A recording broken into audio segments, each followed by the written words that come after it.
Bisedimet mes Shteteve të Bashkuara dhe Rusisë që po zhvillohen në Riyadh të Arabi Saudite për luftën në Ukrainë nuk do të çojnë në shkrimin e dokumenteve të rëndësishme, ka njoftuar zëdhënësi i Kremlinit Dmitri Peskov. Pas 12 orësh diskutimesh, Peskov theksoi se nuk priten marrëveshje konkrete, por përfundimet mund të shpallen të martën. Këto bisedime vinë në një periudhë kur lufta në Ukrainë ka hyrë në ditën e saj të 1125. Presidenti amerikan Donald Trump ka deklaruar se Shtetet e Bashkuara dhe Rusia po negociojnë për linjat e demarkacionit territorial dhe çështjen e menaxhimit mbi termocentralin bërthamor të Zaporizhjas, një objekt kyç që ka qenë në qendër të tensioneve.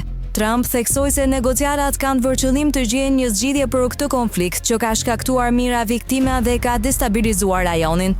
Ndërkohë, Shtëpia e Bardhë ka shprehur angazhimin për të arritur një marrëveshje armpushimi midis Ukrainës dhe Rusisë deri më 20 prill, që përkon me pashkët si për Kishën Katolike ashtu edhe për Kishën Ortodokse.